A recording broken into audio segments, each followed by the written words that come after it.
welcome to tonight's episode of Beyond Focus TV. I'm Lydia Patel, and as always, I have a very special guest for you. I have Cashel Campbell, who's the founder and CEO and artistic director of Dancing with Cashel Campbell. She'll be with us for the next 30 minutes, so stay with us. You're watching Beyond Focus TV allows you to discuss contemporary topics affecting the Caribbean people on both a national and local level.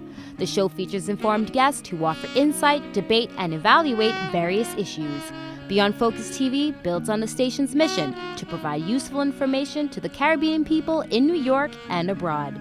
Beyond Focus TV, where our viewing audience can get educated, informed, and empowered. Welcome back. You're watching Beyond Focus TV. I'm Lydia Patel. Like I said, I have a very special guest for you, Ms. Cashel Campbell, who's the artistic director and CEO, founder, all that good stuff. Yes, you are the brainchild of Dancing with Cashel Campbell. I am. It's great to have you here. We love to have women who do positive things. Thank you. And you were selected to be here tonight and share your message and let everyone know about Dancing with Cashel Campbell. Thank you so much. I appreciate it. It's great to have you here. So before we dive into dancing and all that stuff, kind of set the tone with the viewer and talk about who is Cashel Campbell. Of course. Well, Cashel Campbell. I am a master's level dance movement therapist.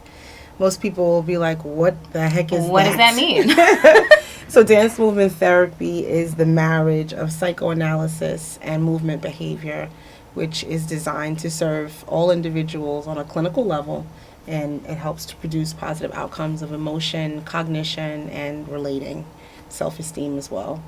And it's my pleasure that work found me. Mm-hmm. I work as a recreational therapist right now for adults with disabilities. Wow. And I feel like a really humble servant. I get to do work that is really precious and valuable for a population that's often forgotten about or unseen. And but it was a long journey to get to that spot, and there's so much more ahead of me in my future. Well, kind of let's talk about the journey, because Sure. a lot of people, you dabbled into something that it's not just the dance, there's the cognitive part of it. Yes. There's a lot. You're actually combining dance and a psychoanalysis part into one, but that's kind of cool when you think about it, because you never look at it from that aspect. Either you're a dancer or you do psychology, right? But you're blending the two. Yes. So let's talk about the dance part of it. Yeah, sure. How did that all come about? Well, I started dancing when I was about 3. I've always been very outgoing, charismatic, and chatty. And always loved to move. My mom was always telling me how I used to kick up her stomach. And so I guess I was ready to move. You were ready. And so at 3, I began taking technical ballet and lyrical and jazz and all that kind of thing out in Long Island, where I grew up. And, that went on for many years. And into high school, I did my own thing and continued to train and do intramural night and all that kind of thing. And when I got to college, I really didn't know what I wanted to do from here, but I knew that I wanted to be a dancer in here. And I had a lot of self-doubt, which I'm sure we all have gone through in our life. And it took me a while to step up and say, this is what I want to be. I want to be a mover. And so I went through all kinds of changes. I don't know the viewership in this particular show, but if we've got any young people in college, expect to go through 10 different changes about what you want to do in school. Because it takes a while. That, and it's true. You know what I mean? And part of that also is, especially depending on your ethnic background, who your family is, if you want to do anything that's more on the artistic side, not that it's frowned upon, but they want you to have stability. Yes. So going home and saying you want to be a dancer, a professional dancer, they're gonna look at you like, yeah, it can be challenging. There's a challenge. Yeah, totally. And my family's Caribbean. My father's Jamaican and my mother's Guyanese, and I was really lucky that my parents actually were more like, go do whatever you please, whatever, So my doubt really came from within. Wow. And it took me a while, like I said, and I went to Nassau Community College for 2 years, and then I went to SUNY Purchase, shout out to Purchase, for another 2. And during that time, I had gotten a strong affinity for feminine-centered movement. I started to do belly dance. I started to do burlesque, Burlesque came a little bit later, but anything that had to do with sensuality and femininity, I was into it. And my belly dance career really took off quite a bit. That's where we were talking about Eon, and Eon interviewed me and had me on BCAT, and, you know, teaching a belly dance class, and I taught all over the place, traveled and taught, and I loved it. Performed for different events, different people, different charities, and you know, and it was cool and it was great, but I still felt like I wanted more. And even when I was younger, in that age group, like 3-5, when I started to dance, I also started to do television and commercials. So I got into SAG-AFTRA in '87, and I had a career, and I was doing commercials and all kinds of stuff like that. And around the time I was in college, I went back, and I'm like, all right, so I'm this dancer, and I'm an actor, and, you know, I'm doing the whole thing. And it was cool, but again, it still felt like something was missing, you know. And so at the time, I had been in a very, I guess nowadays they would call it's complicated relationship. That's the term people like to use, right? So I was in this complicated relationship, and I started to go, it wasn't the premise for me going to therapy, but it was like a trigger point. So I started to go to therapy. And the therapist I had, this woman was so bright and grounded and black, and actually Caribbean American. I feel like her family was from Grenada. And it was refreshing growing up in Long Island. You know, the access to that kind of thing is not really as common. You know what I mean? It's different than if you were in Brooklyn or Queens, where Caribbean people are like everywhere. Yes. So they're very different. And anyway, she really supported me in starting to learn about who I was in a very honest way, and not being afraid to take a deeper look at that. And I was so friggin' gung-ho by the time I finished my work with her that I was like, I want to go do this for people. I want to give people space and opportunity to find themselves on a deeper level. And I promise you, I went online, I Googled how to become a dance therapist. I didn't even know it existed. I just was like, maybe that's a thing. It does. And here it came, popped up on ask.com, how to become a dance therapist. And the rest is here we are. I followed the steps. I went to Pratt Institute. I got a master's in science in it, and it has changed my life. It really has. Yeah. All from a Google search, pretty much. Exactly. But that's amazing because, you know, when you think about it, they do use song therapy. Yes. Music therapy is big. Music therapy. Yep. And art therapy is huge as well. We're all considered creative arts therapists. Creative arts therapist. Yeah. I didn't, you know what? I'm learning something new today because I really did not know that was an occupation. Yes, it is. That's awesome. Yeah. And to be able now to really help people. Yes.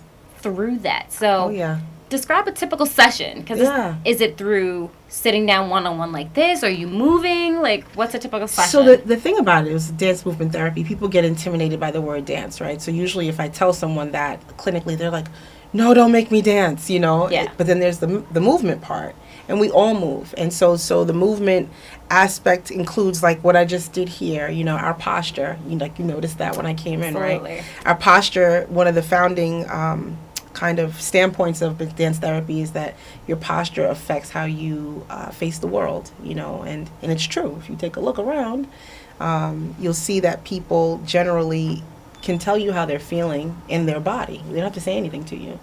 So it just really takes this aspect of the nonverbal elements of us as people and makes it palpable, puts it into themes, you know, it puts it into imagery, and you use those things and create a session that it can include a lot of fun, laughter, sometimes talking, sometimes not, sometimes very emotive. And it's amazing. So we could, you know, if I was going to start in the chair and I'd say, well, how was your day? And I'd say, all right, Lydia, how was your day? How's it going? So move your shoulders. Move it back. Yeah. Well, hold that thought, because we're going to take a quick break, but when we come back, we're going to do a mini session. Sounds and kind of good. let everybody at home really see what a mini session would look like live. Keep it right here. You're watching Beyond Focus TV. Stay with us.